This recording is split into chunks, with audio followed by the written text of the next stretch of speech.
What's up guys, welcome to the channel. This is खुशी, your friend, well wisher and mentor as well. आज की video में हम start करेंगे second part of our business studies chapter first nature and significance of management. तो बिना time waste किए video को स्टार्ट करते हैं।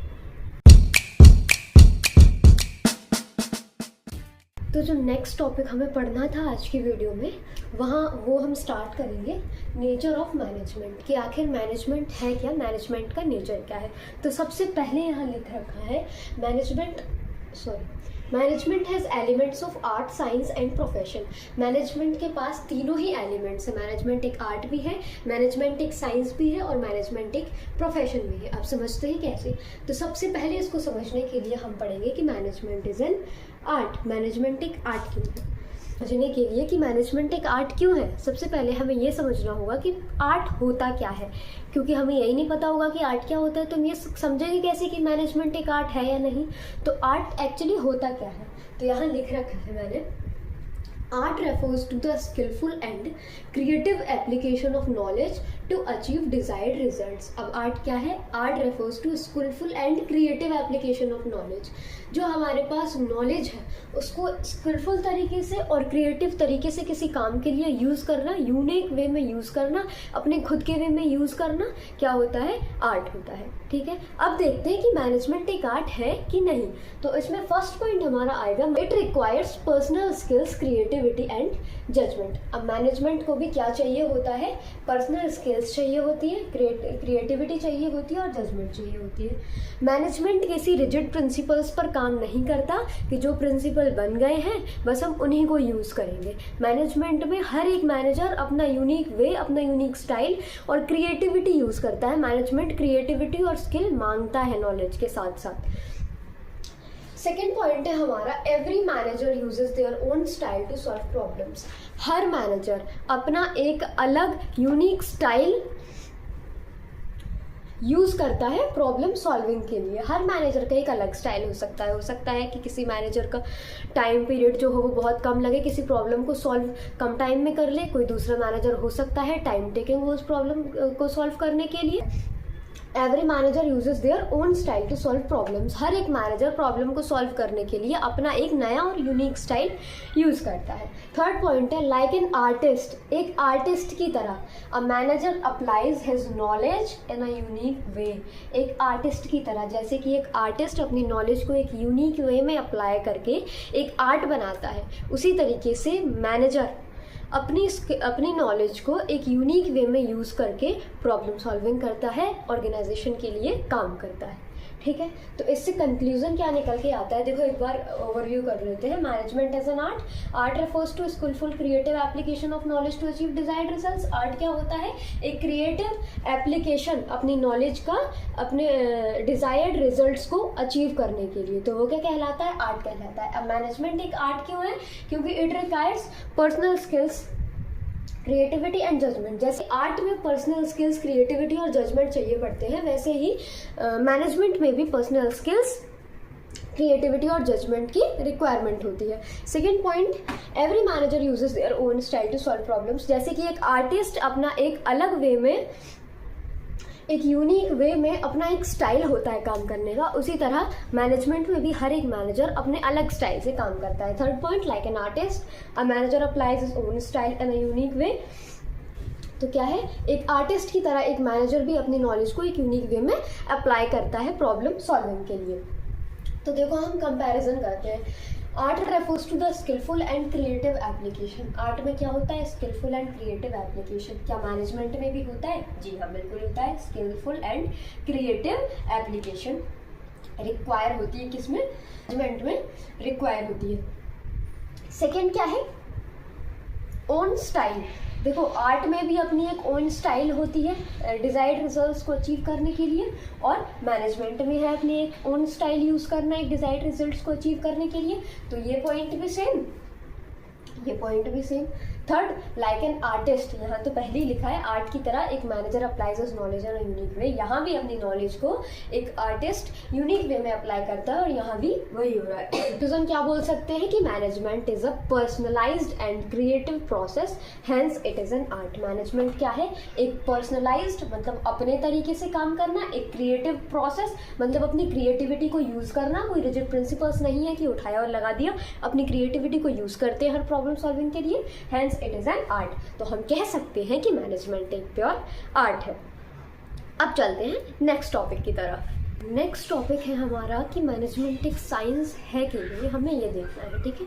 तो हम पहले ये समझ लेते हैं कि आखिर साइंस क्या होता है, तभी हमें पता लगेगा कि मैनेजमेंट साइंस है कि नहीं। तो साइंस क्या है? Science is a systematic body of knowledge based on principles and experiments. Science क्या है? एक सिस्टमैटिक बॉडी ऑफ नॉलेज है based on principles and experiments. मतलब कि जो साइंस होता है वो प्रिंसिपल्स पर बेस्ड होता है और एक्सपेरिमेंट्स पर बेस्ड होता है। जहाँ यहाँ कि लॉ ऑफ ग्रेविटी है तो उसको प्रॉपर एक्सपेरिमेंट्स एंड प्रिंसिपल्स के साथ बनाया गया है, वो रिजिड होती है, अब वो चेंज नहीं होगी, ठीक है। तो ये तो हो गया साइंस। अब देखते हैं मैनेजमेंट एक साइंस है कि नहीं। तो first point, management is a science because management science क्यों हो सकता है? It has its own theories and principles like planning, organising. जैसे कि साइंस की अपनी खुद की थ्योरीज और प्रिंसिपल्स होती हैं, वैसे ही मैनेजमेंट की भी अपनी खुद की थ्योरीज और प्रिंसिपल्स होती है, जैसे कि प्लानिंग, ऑर्गेनाइजिंग, ठीक है। तो इस पॉइंट ऑफ व्यू से मैनेजमेंट क्या है? एक साइंस है। It has its own theories and principles like planning and organisation. Second point है the principles are developed through observation and research. जो मैनेजमेंट के प्रिंसिपल्स होते हैं वो भी ऑब्जर्वेशंस के थ्रू डेवलप होते हैं और रिसर्च के थ्रू डेवलप होते हैं, ठीक है। तो जो मैनेजमेंट में हमें जैसे कि मैनेजमेंट में प्लानिंग, ऑर्गेनाइजिंग है तो वो एक ऑब्जर्वेशन और रिसर्च के थ्रू बनाए गए हैं, ठीक है। थर्ड है it shows cause and effect relationship like good motivation and performance. Cause and effect relationship का मतलब क्या होता है कि ये करोगे तो ये होगा, अच्छा पढ़ोगे तो रिजल्ट अच्छा आएगा। एग्जाम्पल भी लिख रखा है, गुड मोटिवेशन इम्प्रूव्स परफॉर्मेंस। अच्छा मोटिवेशन परफॉर्मेंस को इम्प्रूव करता है। तो ये क्या शो करता है? Cause and effect relationship. अब देखो हम कंपैरिजन कर लेते हैं। सिस्टमैटिक बॉडी ऑफ नॉलेज है तो मैनेजमेंट भी एक सिस्टमैटिक बॉडी ऑफ नॉलेज है, ठीक है। साइंस में अपने खुद के प्रिंसिपल्स और एक्सपेरिमेंट्स होते हैं, मैनेजमेंट में भी खुद के प्रिंसिपल्स और एक्सपेरिमेंट्स होते हैं। जो साइंस में भी कॉज एंड इफेक्ट रिलेशनशिप बताते हैं वैसे ही मैनेजमेंट में भी कॉज एंड इफेक्ट रिलेशनशिप बताते हैं, लेकिन साइंस में रेस्ट्रिक्टेड बॉडी होती है, कोई भी सीए नहीं बन सकता, कोई भी साइंस में रेस्ट्रिक्टेड बॉडी ऑफ प्रोफेशन होती है, कोई भी जाकर डॉक्टर नहीं बन सकता, लेकिन मैनेजर कोई भी बन सकता है। मैनेजर के लिए भी रेस्ट्रिक्शंस होने लगे हैं, लेकिन हर ऑर्गेनाइजेशन को वो रेस्ट्रिक्शन अभी इस टाइम पर अलाउ नहीं है। सभी ऑर्गेनाइजेशन उन रेस्ट्रिक्शंस को मानते नहीं है। मैनेजर कोई भी बन सकता है based on skill and experiments. अगर आपके पास स्किल है, आप एक्सपीरियंस है तो you can be a manager. तो यहाँ पर जो मैनेजमेंट है वो साइंस नहीं है। तो हम क्या बोल सकते हैं? कंक्लूजन का निकल आएगा, management is a social science not an exact science like physics और केमिस्ट्री। मैनेजमेंट क्या है? एक सोशल साइंस है, एग्जैक्ट साइंस नहीं है, क्योंकि मैनेजमेंट की एंट्री रेस्ट्रिक्टेड नहीं है, ठीक है। उसके बाद जो साइंस के प्रिंसिपल्स होते हैं वो रिजिड होते हैं, एक बार बन गए तो वो चेंज नहीं होंगे, ज़िंदगी भर वैसे ही चल रहे हैं। लॉ ऑफ ग्रेविटी एक बार बन गया तो वो चेंज नहीं होंगे, वैसे के वैसे ही चलेंगे। और मैनेजमेंट में क्या होता है? प्रिंसिपल्स तो होते हैं लेकिन उनको सिचुएशन के हिसाब से अपने ओन वे में यूज़ करना पड़ता है, अपना एक तरीका होता है, उनको चेंज भी किया जाता है, मॉडिफाई भी किया जाता है अकॉर्डिंग टू सिचुएशन। तो जो मैनेजमेंट है वो एक रिजिड साइंस नहीं है, एग्जैक्ट साइंस नहीं है, ये क्या है? सोशल साइंस है, ठीक है। अब स्टार्ट करते हैं नेक्स्ट टॉपिक। नेक्स्ट टॉपिक है हमारा कि मैनेजमेंट एक प्रोफेशन है कि नहीं। तो मैनेजमेंट एक प्रोफेशन है कि नहीं ये समझने के लिए हमें सबसे पहले समझना होगा कि प्रोफेशन आखिर होता क्या है, प्रोफेशन क्या है। तो a profession has specialised knowledge, formal training and a code of conduct. Specialised knowledge का क्या मतलब होता है? स्पेशलाइज्ड नॉलेज का मतलब होता है किसी पर्टिकुलर चीज़ की स्पेशल नॉलेज होना। जैसे कि एक सीए है और एक डॉक्टर है, इन दोनों को ले लेते हैं। अब जो सीए है उसे किस चीज़ की पर्टिकुलर स्पेशल नॉलेज है? अबाउट अकाउंटिंग, ठीक है। और जो डॉक्टर है उसे क्या है? Treatment of a patient. तो क्या एक सीए एक डॉक्टर का काम कर सकता है? नहीं कर सकता, क्योंकि वो किस में स्पेशलाइज्ड नॉलेज है उसको। प्रोफेशन में स्पेशलाइज्ड बॉडी ऑफ नॉलेज होती है। यहाँ एक सीए का काम सिर्फ सीए ही कर सकता है, कोई डॉक्टर आकर सीए का काम नहीं कर सकता। मैनेजमेंट में ऐसा हो जाता है कि अगर मान लो कोई मैनेजर, ऐसा पॉसिबल है कि कोई न्यू मैनेजर है और एक एक्सपीरियंस कोई भी एम्प्लॉई है, तो हो सकता है कि जो न्यू मैनेजर है उससे अच्छा जजमेंट, उससे अच्छी क्रिएटिविटी कोई भी एक एक्सपीरियंस एम्प्लॉय वो लगा सके। लेकिन यहाँ ऐसा पॉसिबल नहीं है, यहाँ स्पेशलाइज्ड बॉडी ऑफ नॉलेज है।